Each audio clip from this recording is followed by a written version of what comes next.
नमस्कार, मैं हूं सूबेदार कुमार यादव और आप देख रहे हैं यूट्यूब चैनल दहाड़ न्यूज। आइए देखते हैं एक नजर खबरों पर। एक जमीन पर दो दावेदार, आखिर किसकी फैसला करेगी सरकार। कोर्ट इंजेक्शन के बावजूद भी मकान निर्माण है जारी। न्याय के लिए पीड़ित स्थानीय थाना से लेकर गया एसएसपी तक आवेदन देकर लगाई गुहार। दूसरे पक्ष का कहना है कि दूसरे प्लॉट पर हो रही है भवन निर्माण। मामला चाहे जो भी हो, इस मामले में पुलिस प्रशासन को उचित जांच के साथ उचित निर्णय लेने की है आवश्यकता।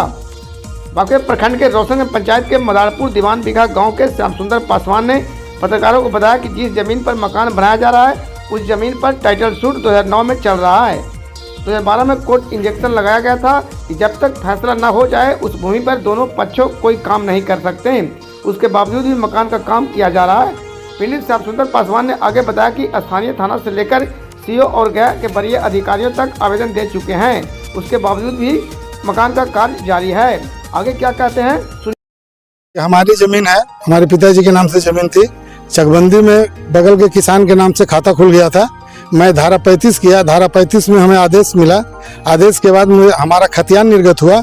खतियान निर्गत होने के बाद हमारे पास जमाबंदी है, रसीद है। इसके बावजूद में ये जबरदस्ती करके हमारे ज़मीन को कब्जा किए हुए थे और अभी भी कब्जेदारी है। इस पर क्या बोलते हैं, मुकदमा चला टाइटल सूट रामविलास पासवान। हाँ, टाइटल सूट का मेरे पास रामविलास पासवान, राजकुमारी देवी और टाइटल का भी मेरे पास पेपर है जो 66 नाव। ये तो इंजेक्शन है, दिखा रहे हैं। हाँ, कोर्ट का है। ये एक तो मुकदमा चल रहा है टाइटल, जिसका केस नंबर है 66 नाव। 66 नाव के बाद ये इस पर फिर बीच में कंस्ट्रक्शन करने का कोशिश कर रहे थे। कोर्ट के द्वारा आदेश निर्गत हुआ, इंजेक्शन लगा इस पर कि जब तक कोर्ट का आदेश नहीं आ जाता है तब तक इस पर कोई कुछ नहीं कर सकता है। लेकिन ये मान नहीं रहे हैं, ये बराबर इसी तरीके से कर रहे हैं। 2 महीना पहले भी ये ईंट गिराए थे। हम थाना पर जाके आवेदन दिया था। कौन सा थाना? रोशनगंज थाना पर। रोशनगंज थाना आए थे, इनको समझा बुझा के गए, वो चुप हो गए थे।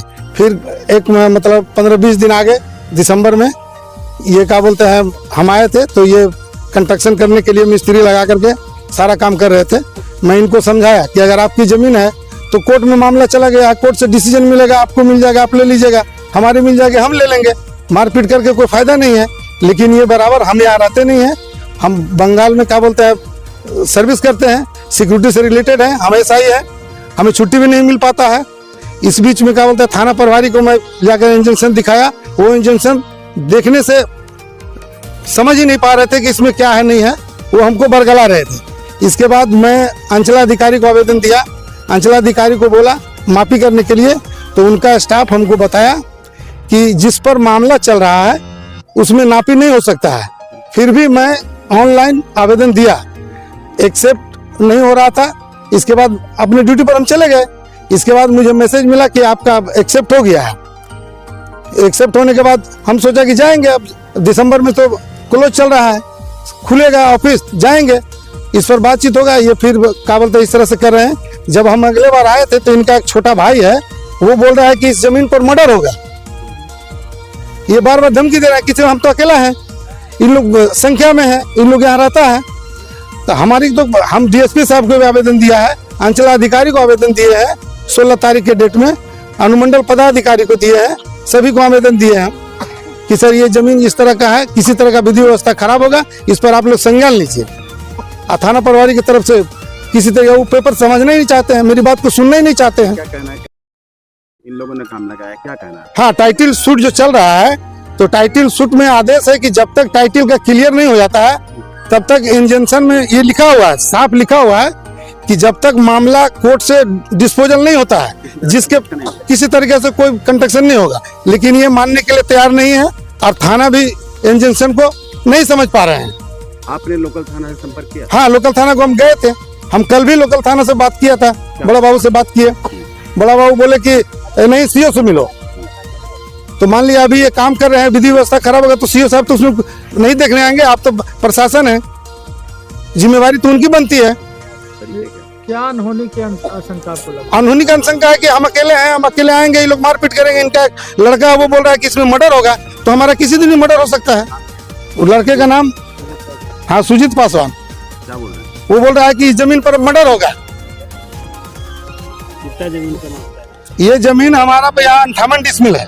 कहाँ पे है ये जमीन हमारी 58 डिसमिल, यहाँ से आगे तक जहाँ तक स्थल का? स्थल ये मदारपुर में पड़ता है। कौन सा प्रखंड है? ये बाकी बाजार प्रखंड है। रकबा प्लॉट याद है? हाँ, रकबा प्लॉट याद है। खाता नंबर 72/का, खेसरा नंबर 139/431, रकबा हो गया 58 डिसमिल। किसके नाम पे? ये हमारे पिताजी के नाम से पहले था, इसके बाद हमारे नाम से बना हुआ है, श्याम सुंदर दुसाद। पहले किसके कब्जे में था सर? पहले ये इनको हम बटाई दिया था और बटाई लिए और इसके बाद वो दिए नहीं। जी, मेरा नाम हुआ श्याम सुंदर दुसाद, मेरे पिताजी का नाम हुआ लेट। ये हुक्मनामा है, ठीक है, चलिए ठीक है। अच्छा ठीक है, आप क्या मांग क्या करेंगे? एक चीज हमने और पेश करना चाहते हैं सर इस माध्यम से, जैसे आपने जो पूछ रहे हैं, एक बात हमने और पेश करना चाहते हैं। इनको जो खतियान मिला था, देखिए हमने बता रहे हैं, इनको जो खतियान मिला था वो जो पहले का प्लॉट था, खाता नंबर 59-155-459/120, जिसमें दर्ज रकबा है इनको 40 डिसमिल। अब इनको कहलाम है, सीधा डायरेक्ट इनको कहलाम है कि हमारा उस प्लॉट में 58 डिसमिल का मांग है, जिसमें इन्हें डायरेक्ट बोला 58 डिसमिल पूर्व तरफ, जिसमें हम लोग पूर्व तरफ नहीं जाना। इसका विवाद है सर जी, इस विवाद का क्या यही जमीन के सर, यही जमीन के लिए मतलब इनको डायरेक्ट मांगा है कि हमारे पूर्व तरफ से 58 डिसमिल के हम लोग का। जी, मेरा नाम है पप्पू कुमार।